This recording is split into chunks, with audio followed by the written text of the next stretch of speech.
마치 외국인 기관이 뭐 2차 전지에 다 팔고 떠날 것처럼 얘기를 했는데 최근 수급 보면요, 개인이 제일 많이 팔았고요. 외국인은 오히려 지금 저가에서 지금 담고 있습니다. 양극재 업체 입장에서는 이게 자기네들의 그 목숨이 걸린 문제인데 리튬 가격이 떨어지는 걸 절대 그대로 방치하지는 않을 거다. 미국과 유럽에서 전기차 신차 쏟아져 나오는 물량이 또 어마어마합니다. 행부 반갑습니다. 오늘은 김지훈의 훈훈한 주식 유튜브 채널 운영하고 계시는 김지훈 대표님 모셨습니다. 대표 반갑습니다. 안녕하세요. 오늘도 저희가 또 허심탄회하게 얘기 나눠볼 텐데 첫 번째로는 최근에 사실 증시가 많이 안 좋음에 따라 대다수의 종목들의 분위기가 좋진 않지만 그 와중에도 2차 전지가 유난히 하락폭이 좀 큰 것 같거든요. 이 2차 전지 주가가 유난히 크게 하락한 또 특별한 이유가 있을까요? 아마 고점 대비, 그러니까 지수가 최근에 뭐 평균 약 13에서 17%가 빠졌다면 2차 전지는 평균적으로 30%, 30한 7, 8%가 빠졌거든요. 최근 두 달 동안 급격하게 많이 빠졌죠. 그 가장 큰 원인은 역시나 첫 번째는 주도주인 에코프로가 좀 힘을 많이 잃은 것 같습니다. 뭐 에코프로가 힘을 잃었다고 에코프로가 나쁘게 얘기하는 건 전혀 아니고요. 에코프로가 아무래도 그 소위 말하는 2차 전지 밸류체인 중에 가장 높은 상승률을 기록했거든요. 그러니까 그것도 아주 짧은 기간 안에 아주 급격하게 올라간 게 3월 달부터 6월 달까지 3개월 동안 거의 뭐 850%가 올랐으니까 거의 1000% 가까이 올랐는데, 그거를 뭐 나쁘다기보다는 펀더멘탈 어떤 뭐 급격한 변화가 있다기보다는 단기간에 많이 오른 거에 대한 가격의 정상화 과정을 거친 부분이 있고요. 그다음에 이제 배터리 밸류체인의 가장 핵심이라고 할 수 있는 이제 양극재의 가장 그 중요한 리튬의 가격이 3개월 동안 지속적으로 하락했거든요. 탄산리튬 기준으로 치면 약 고점 대비 뭐 반토막 이상 났고요. 60% 넘게 빠졌고요. 65% 정도 빠진 것 같고요. 그 다음에 수산화 리튬 같은 경우도 거의 한 46, 7%가 빠졌으니까 엄청나게 많이 빠졌죠.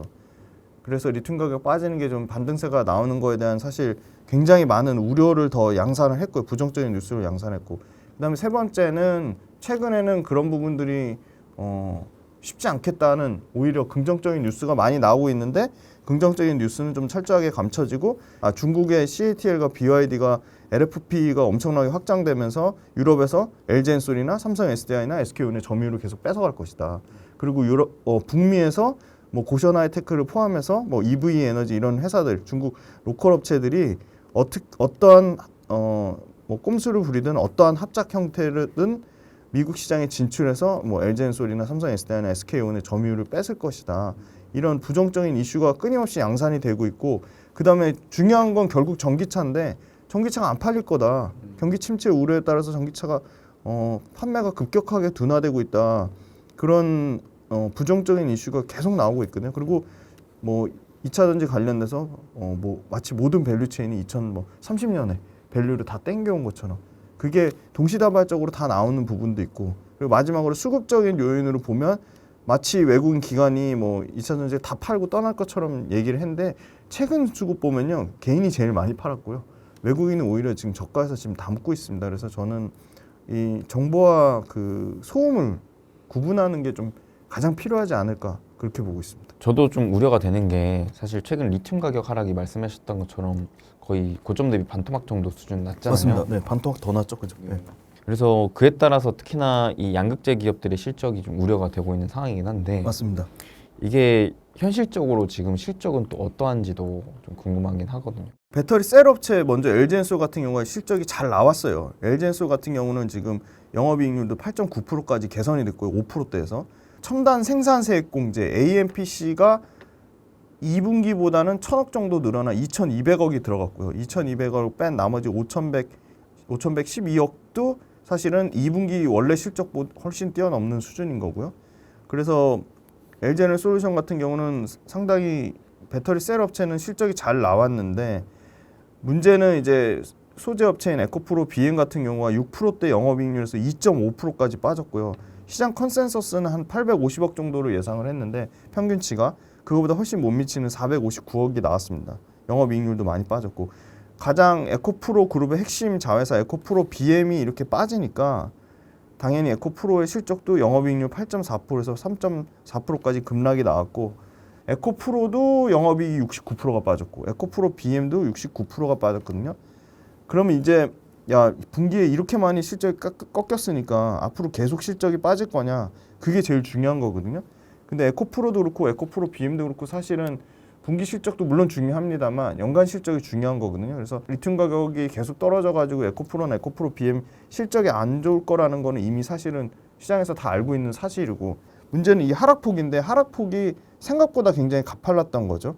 그래서 결국은 실적이라는 건 연속성이 중요한데 이 분기 실적이 현재 주가에는 어느 정도는 상당 부분이 녹여져 있지 않나, 좀 그렇게 보고 있고요. 4분기 때는 상당 부분 이 에코프로 기준으로는 656억에서 한 1200억에서 1300억대는 회복이 되지 않을까, 에코프로 BM 기준으로도 한 850억에서 900억 정도는 회복이 되지 않을까 보고 있는데, 그 근본적인 이유는 리튬 가격이 계속 빠지기는 현실적으로 어렵다고 보고 있습니다. 왜냐하면 그 리튬 가격이 빠졌던 이유는 중국에서 그 탄산 리튬에 대한 재고가 엄청나게 많이 쌓여서 재고가 생각보다 빨리 소진이 안 된 부분이 있었거든요. 근데 리튬 가격 반등이 지난주 금요일 날 탄산 리튬 선물 가격이 장중에 상한가를 기록하면서 아주 급격한 드라마틱한 반등이 나왔고요. 그래서 탄산 리튬 선물 가격에 반영된 현물 가격도 지난주부터는 더 이상 안 빠지고, 판가가 빠지는 부분은 결국은 매출은 P 곱하기 Q잖아요. 물량이 좀 회복이 되면 사실은 그 부분은 상당히 리스크 요인을 상쇄시킬 수 있습니다. 그렇게 엄청나게 그 부정적으로 이슈를 양산한 거에 비해서는 일단은 Q가 회복세가 나오고 있다는 거고요. 그래서 대부분의 양극재 업체들을 데이터에서 얘기하는 건 뭐냐면 리튬 가격이 완전 추세적으로 반등이 나오지 않더라도 현재 가격 수준에서 최소한 플랫하게만 유지돼도 양극재 업체들의 실적은 올해 4분기, 빠르면 올해 4분기, 내년 1분기부터는 다시 영업이익률 약 8% 정도 때는 회복이 될 거라고 보고 있어서 뭐 너무 지금 2차 전지가 저는 단기간에 올라간 거 다 그대로 거의 반납하는 수준이라고 보고 있거든요. 주가 하락은 너무 과도하다고 보고 있고, 앞으로 나올 게 뉴스가 그럼 부정적인 뉴스만 계속 나올 거냐, 그건 전혀 아니라고 보고 있습니다. 사실은 그걸 딱 뭐해서 또 쉽게 판단하실 수 있냐면, 상반기에 발주가 안 나왔던 장비 업체들 발주가 솔솔치 않게 9월 달부터 뭐 엔시스라든지 그다음에 뭐 그 활성화 장비를 만드는 뭐 원익PN이라든지 아니면 그 뭐 하나기술이라든지 그다음에 코인테크라든지 이런 장비 회사들의 발주가 아마 북미나 유럽 쪽 물량들이 본격적으로 장비가 먼저 선 발주 나가지 않나, 그렇게 보고 있습니다. 최근에 리튬 가격이 갑자기 급반등을 했다고 하셨잖아요. 네네네. 요거는 왜 이렇게까지 갑자기 올라간 거예요? 갑자기 급반등한 거는 아까 말씀드린 중국의 탄산 리튬의 재고가 엄청나게 많이 쌓였었는데, 중국의 탄산 리튬 가격이 수산화 리튬 가격에도 미치고 리튬 수출 가격에도 미치는 건 분명한 사실인데, 중국의 탄산 리튬의 가격을 쓰는 데는 LFP 배터리잖아요. 사실은 하이니켈 양극재는 영향은 받지만 중국의 탄산 리튬 재고가 줄지 않는다고 해서 수산 리튬 가격이 계속 빠지는 건 아닌 거고, 그거를 너무 직접적으로 탄산 리튬 때문에 수산화 리튬 가격이 계속 빠질 거라는 거는 사실은 논리적인 연결고리가 좀 약한 부분이 있고, 두 번째는 탄산 리튬 재고가 업체별로 어떻게든 그 재고를 떨어내야 되는 부분이 있기 때문에 업체들이 자체적으로 중국 그 리튬 재련하고 가공하는 업체들이 실제로 리튬을 지금 10월 초부터 탄산 리튬 재고를 뭐 어떠한 형태로든 임의적인 형태로든 리튬의 재고를 실제 줄이고 있다는 거를 지금 기사화가 되고 있거든요. 그리고 그 탄산 리튬을 재련 가공하는 업체 말고 뭐 실제 수산화 리튬을 가공하는 업체들, 뭐 칠레 업체나 이런 이 남미 쪽에 있는 업체들은 9월 말부터 오히려 리튬 가격을 10%에서 15% 정도 올린다는 기사들이 또 있거든요. 그래서 이 리튬 가격 관련돼서는 단기간에 또 과도하게 빠진 부분이 정상화되는 과정 중에 있다고 보고 있고, 아까 말씀드린 중국에서 탄산 리튬 재고를 줄이는 부분은 물론 추세적으로 지켜봐야 되겠지만, 지금 계속 리튬의 가격이 계속 빠질 거다 부정적인 뉴스가 나옴에도 불구하고 어느 정도 지금 진정 국면에 있다는 거는 실제 그 리튬의 재고가 어떻게 보면 좀 빠르게 좀 소진이 되고 있지 않나, 좀 그렇게 보고 있습니다. 그러면 확실히 이제 다가오는 4분기 실적은 그래도 3분기보다는 나은 실적으로 이렇게 기대를 해볼 수가 있는 건가요? 네, 맞습니다. 그 이유는 일단 포스코 퓨처엠부터 말씀드리면, 사실 탄산 리튬 가격이 빠져도 포스코 리튬 같은 경우는 본격적으로 지금 그 포스코 홀딩스로부터 자체적으로 조달하는 비중이 점차적으로 계속 늘어나면 늘어났지 줄지 않고 있거든요. 그러니까 완성차가 리튬 가격 폭락이 나와서 그거를 싸게 헐값에 넘기는 리튬에 대한 리튬 사급 비중이 급격하게 가장 많이 줄어드는 업체가 포스코 퓨처엠이라서 사실은 포스코 퓨처엠 실적까지 업데이트 해드리면 너무 좋았을 텐데 그 포스코 퓨처엠 실적 업데이트 나중에 다음 달에 한번 전체적으로 2차전지 업체 다 업데이트 해드릴 건데 결론적으로는 사급의 비중이 가장 적은 포스코 퓨처엠이 사실 실적상으로는 가장 선방할 거라고 보고요. 두 번째는 포스코 퓨처엠이 사실은 2분기부터 이미 지금의 양극재는 다결정 구조인데 지금 단결정이 사실은 굉장히 그 구조적으로 안정성도 뛰어나고 에너지 밀도나 에너지 효율도 좋거든요. 그런데 이 단결정 양극재 또 장점은 뭐냐면 생산 원가가 약 6에서 12%까지 절감이 된다고 합니다. 지금 모든 양극재 업체뿐만이 아니라 배터리 밸류체인 회사들은 원가 절감에 지금 사활을 걸고 있거든요. 그래서 양극재를 단결정으로 바꿀 경우에 마진 구조가 좋아집니다. 그래서 심지어 이동채 회장님이 단결정이나 차세대 양극재로 가면 우리 마진 뭐 12% 13%까지 나올 수 있다. 그렇게 밝힐 정도로 단결정의 양극재 5대 천왕이 상당히 많은 부분을 그 심혈을 기울이고 있거든요. 그걸 가장 빨리 상용화한 게 포스코 퓨처엠이고요. 실제 하이니켈 양극재로 치면 에코프로비움이나 LNF가 선두권이죠. LG화학까지 3인방인데 단결정 양극재는 5월 달에 양산을 했어요. 이미. 양극재 업체 입장에서는 이게 자기네들의 그 목숨이 걸린 문제인데 리튬 가격이 떨어지는 걸 절대 그대로 방치하지는 않을 거다. 저는 그렇게 보고 있고요. 그리고 25년 기점으로 LFP 양극재를 에코프로비엠, 그다음에 LG화학, 포스코 퓨처엠, 코스모 신소재도 25년에서 26년에 우리도 LFP 양극재를 양산하겠다고 밝혔기 때문에 차세대 양극재, 그다음에 LFP 양극재가 동시에 나오는 해가 아마 25년, 약 1년 한 2, 3개월 남았네요. 그러면 그때 되면 저는 그 정도 한 1년 정도 기간을 두면 리튬 가격은 지금 이렇게 빠진 거를 충분히 회복을 하지 않을까 좀 그렇게 보고 있습니다. 이게 또 25년 얘기가 나왔으니까 네네. 잠깐 또 여쭤볼 게 네네. 이게 25년에는 특히나 또 겹쳐져 있는 이슈가 네네. 우리나라 배터리 3사의 그 미국향으로의 공장 증설분이 네. 본격적으로 이제 가동되는 시기잖아요. 네. 그렇게 되면은 그만큼 더 많은 양의 소재가 필요할 것이고 맞습니다. 네. 그러면은 소재 기업들의 실적 증가가 아무래도 기대가 되는데 네네.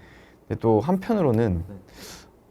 이게 공급 과잉 때문에 네네네. 단가가 또 크게 빠지는 게 아닌가? 네네. 그러면서 이게 실적이 과연 좋은 방향으로 갈 것인가, 안 좋은 방향으로 갈 것인가? 네네. 그게 좀 정해지는 어찌 보면 원년이 될 것 같다라는 생각이 좀 들어요. 네네네. 25년이라는 네네. 기간이. 네. 그래서 대표님께서는 그 방향성을 좀 네네. 좋게 보시는지 아니면 좀 우려를 하고 계시는지 이것도 좀 궁금합니다. 굉장히 합리적인 질문인데요.